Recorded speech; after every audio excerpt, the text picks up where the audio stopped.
창문 너머로 아침 햇살이 들어옵니다. 요즘 저는 아침마다 똑같은 시간에 눈을 뜹니다. 일부러 알람을 맞춰서 그런 게 아니라 그냥 눈이 떠지더라고요. 일어나서 물 한 잔 마시고 베란다에 나가 화분에 물을 줍니다. 남편이 심어둔 고추가 아직도 잘 자라고 있어요. 작년에 심은 건데 이놈이 참 질기게도 살아있습니다. 남편은 3년 전에 갔습니다. 갑자기 간 것도 아니에요. 병원 드나들면서 한 1년쯤 앓다가 갔으니까 마음의 준비는 했죠. 그런데 막상 혼자 지내보니 준비를 한 건지 안 한 건지 모르겠더라고요. 아침을 먹어야 하는데 귀찮습니다. 혼자 먹는 밥은 밥 같지가 않아요. 그래도 어쩝니까? 살아야죠. 요즘 자꾸 옛날 생각이 납니다. 나이를 먹으니 그런가 봅니다. 앞날은 안 보이고 지나온 날만 자꾸 떠오르네요.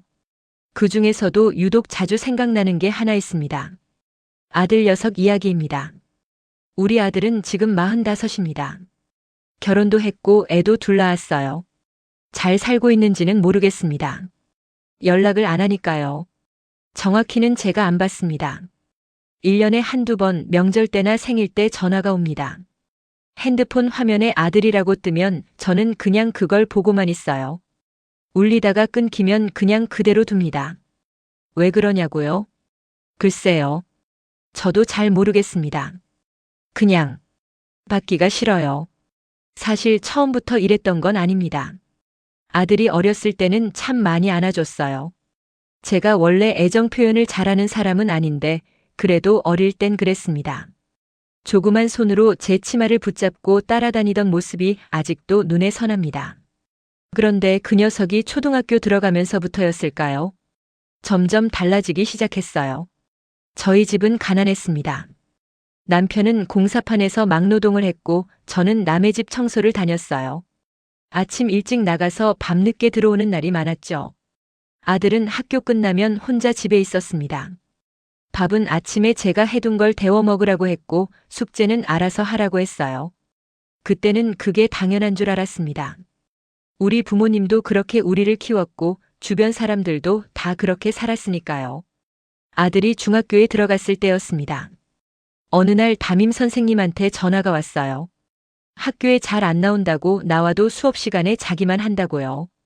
저는 그 전화를 받고 화가 났습니다. 일 끝나고 집에 들어가서 아들을 불렀어요. 너 요새 학교 안 가냐? 아들은 고개를 숙이고 있었습니다. 선생님이 전화하셨다. 수업 시간에 자기만 한다며? 엄마 아빠가 이렇게 힘들게 일해서 학교 보내는데 넌 그렇게 하면 되냐? 아들은 아무 말도 안 했어요. 말 좀 해봐. 왜 그러는 거야? 피곤해서요. 뭐가 피곤해? 학생이 뭐가 피곤해서 학교에서 자? 밤에 잠을 못 자서요. 왜 못 자는데? 무서워서요. 그 말을 듣는 순간 저는 웃음이 나왔습니다. 중학생이 뭐가 무섭다고 잠을 못 자? 귀신이라도 나와? 아들은 더 이상 말을 안 했어요. 저는 그냥 한숨을 쉬고 방으로 들어갔습니다. 피곤했거든요. 그날 이후로 아들과 제 사이에 뭔가 벽이 생긴 것 같았어요. 아들은 점점 말이 없어졌습니다. 학교는 가는 것 같았는데 집에 와서는 방문을 닫고 나오질 않았어요. 저는 그게 사춘기련이 했습니다. 다들 그 시기가 있다고 하니까요. 고등학교 때도 마찬가지였습니다. 아들은 공부를 잘하는 편은 아니었어요. 중간쯤 했죠. 저는 가끔 물었습니다. 너 대학은 갈 거야? 모르겠어요. 모르긴 뭘 몰라. 요즘 세상의 대학은 나와야지. 돈도 없잖아요. 그건 우리가 걱정할 일이고 넌 공부나 열심히 해. 그런 대화가 전부였습니다. 결국 아들은 대학에 갔어요. 장학금을 받아서 갔는데 그것도 집에서 먼 지방 대학이었습니다. 저는 솔직히 다행이라고 생각했어요. 집에 있으면 밥값이라도 들어가는데 나가 있으면 그것도 아끼니까요. 아들은 학기 중에는 집에 안 왔습니다. 방학 때도 별로 안 왔어요. 알바를 한다고 했습니다. 가끔 전화가 왔는데 통화는 길지 않았어요. 엄마 저예요. 그래 잘 지내냐? 네. 엄마는요? 뭐 그냥 그렇지. 그럼 저 끊을게요. 그래. 그게 다였습니다.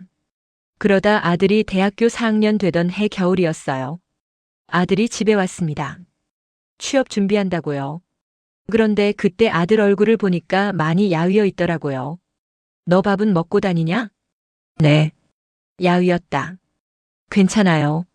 저는 그냥 부엌으로 갔습니다. 김밥을 싸려고요. 저는 김밥을 잘 쌉니다. 젊었을 때 분식집에서 일한 적이 있거든요. 재료를 꺼내놓고 김밥을 싸는데 뒤에서 아들이 지켜보고 있는 게 느껴졌어요. 엄마. 왜? 저. 엄마한테 하고 싶은 말이 있어요. 뭔데? 아니에요. 나중에요. 나중은 무슨 나중이야. 할 말 있으면 지금 해. 진짜 괜찮아요. 저는 김밥을 다 싸고 접시에 담았습니다. 여기 먹어. 감사합니다. 아들은 김밥을 한 입 베어 물더니 그냥 우는 거예요. 왜 울어? 무슨 일 있어? 없어요. 그냥 맛있어서요. 밥도 제대로 못 먹고 다녔구나. 많이 먹어. 아들은 고개를 끄덕이고 김밥을 다 먹었습니다. 그리고 다음 날 아침 아들은 또 떠났어요. 그게 아들이 우리 집에 마지막으로 머문 날이었습니다. 아들은 취업을 했고 회사 근처에서 자취를 시작했어요. 명절에만 집에 왔는데 올 때마다 뭔가 표정이 어두웠습니다. 저는 물어봤어요. 회사 생활 힘드냐? 조금요. 다들 그래. 처음엔 다 힘들어. 네. 그러다 아들이 30이 되던 해였나요? 결혼한다고 연락이 왔습니다. 엄마, 저 결혼해요. 그래? 누구랑? 회사 동료예요.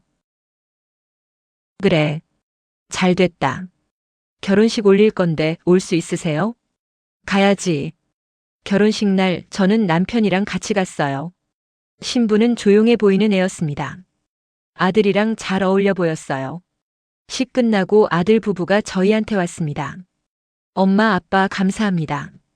그래. 잘 살아라. 며느리가 인사를 했어요. 안녕하세요. 어머님. 그래. 저는 그냥 고개만 끄덕였습니다. 며느리가 뭔가 더 말하려는 것 같았는데 저는 피곤해서 먼저 일어났어요. 우리 먼저 갈게. 벌써요? 밥이라도 같이 드시고 가시죠. 아니다. 집에 가야 해. 그렇게 나왔습니다. 집에 오는 길에 남편이 물었어요. 여보, 왜 그렇게 차갑게 대하는 거요? 뭐가? 아들한테. 며느리한테도. 그냥은 무슨 그냥이요. 애들이 결혼했는데. 알아. 그러니까 축하한다고 했잖아. 말은 그렇게 해도 표정이. 당신은 좋게 대하면 되잖아. 나까지 그래야 돼? 남편은 더 이상 말을 안 했어요. 그 뒤로도 아들한테서 가끔 연락이 왔습니다. 손주가 태어났다고요. 첫째 낳았다고, 둘째 낳았다고.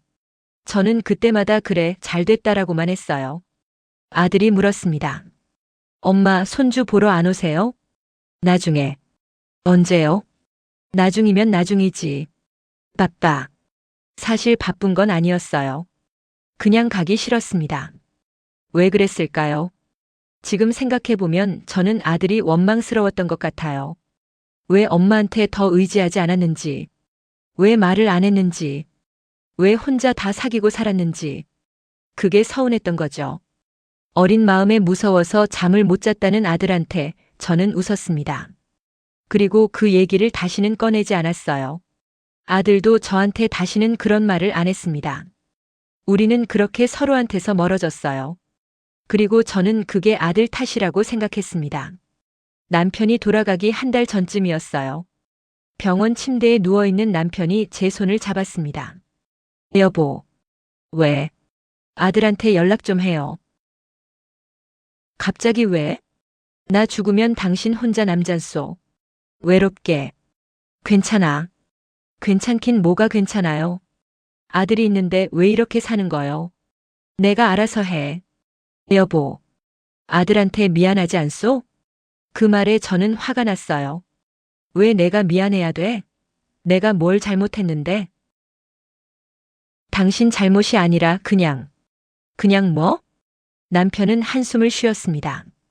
아들 녀석이 어렸을 때 우리한테 얼마나 많은 말을 하고 싶었겠소. 근데 우리가 들어주질 않았잖소. 피곤하다고 바쁘다고. 그건 어쩔 수 없었잖아. 우리도 살아야 했으니까. 그래요. 어쩔 수 없었소. 근데 어쩔 수 없었던 게 아들 잘못은 아니잖소. 저는 아무 말도 못했어요. 여보, 나 죽기 전에 아들 한 번만 보고 싶소. 결국 저는 아들한테 전화를 했습니다. 아들은 다음날 바로 왔어요. 병실 문을 열고 들어오는 아들을 보는데 어느새 제 나이만큼 늙어 있더라고요. 아빠. 그래, 왔구나. 많이 안 좋으세요? 이 정도면 괜찮지. 엄마 잘 챙기고 있지? 네. 아들은 남편 손을 잡고 한참을 울었습니다. 저는 그 모습을 보면서 가슴이 찢어지는 것 같았어요. 아들이 원망스러웠던 게 아니었습니다. 저 자신이 원망스러웠던 거죠. 아들한테 제대로 엄마 노릇을 못했다는 게. 그런데 그걸 인정하기가 싫었던 겁니다. 남편은 그렇게 일주일 뒤에 갔어요. 장례식 때 아들이 저한테 말했습니다. 엄마, 저희 집으로 가시죠. 같이 살아요. 아니다. 혼자 어떻게 사세요? 혼자도 잘 산다. 엄마, 그만해. 나는 여기서 살 거야. 아들은 더 이상 말을 안 했어요. 그렇게 저는 혼자가 됐습니다. 그로부터 3년이 흘렀어요.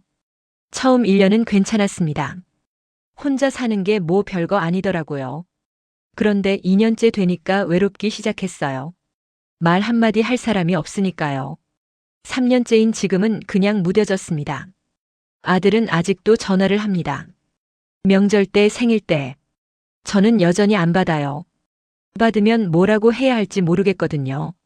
어제 아들한테서 문자가 왔어요. 엄마, 손주들이 할머니 보고 싶대요. 언제 한번 놀러 오세요. 저는 그 문자를 보고 한참을 앉아 있었습니다. 손주들. 한 번도 본 적 없는 아이들이에요. 큰애가 벌써 10살이라고 들었습니다. 작은 애는 7살이고요. 제가 그 애들 얼굴을 모르는 것처럼 그 애들도 저를 몰라요. 그런데 보고 싶다니. 아들이 얘기를 해줬나 봅니다. 할머니가 있다고. 저는 문자를 지우지 않고 그냥 두었어요. 그리고 오늘 아침 베란다에 나가서 고추를 보다가 문득 생각했습니다. 김밥을 한번 싸볼까? 손주들한테 해주고 싶어졌어요. 제가 제일 잘하는 음식이니까요. 재료를 사러 나갔습니다. 김, 당근, 시금치, 단무지, 햄. 집에 와서 하나하나 준비했어요. 시금치를 데치고 당근을 볶고 계란을 부치고 밥을 짓고 참기름을 넣어 섞었습니다. 김을 펴고 재료를 올리고 돌돌 말았어요. 하나, 둘, 셋. 김밥 3줄이 완성됐습니다. 칼로 먹기 좋게 잘라서 그릇에 담았어요.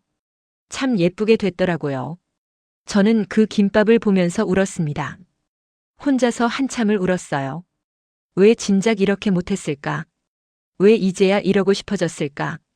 너무 늦은 걸까? 그렇게 한참을 울다가 저는 핸드폰을 들었습니다. 그리고 처음으로 제가 먼저 아들한테 전화를 걸었어요. 신호가 갔습니다. 1번, 2번, 3번. 아들이 받았습니다. 엄마? 목소리가 떨리고 있었어요. 저도 떨렸습니다. 나다. 엄마, 어디 안 좋으세요? 무슨 일 있으세요? 아니다. 나 너희 집에 좀 갈까 싶어서. 네? 손주들 보고 싶다. 김밥 싸놨는데. 가져가도 되겠니? 한참 동안 아무 소리도 안 들렸어요. 그러다 들려온 건 아들이 우는 소리였습니다. 와주세요, 엄마. 제발요. 저도 울면서 말했습니다. 그래. 갈게.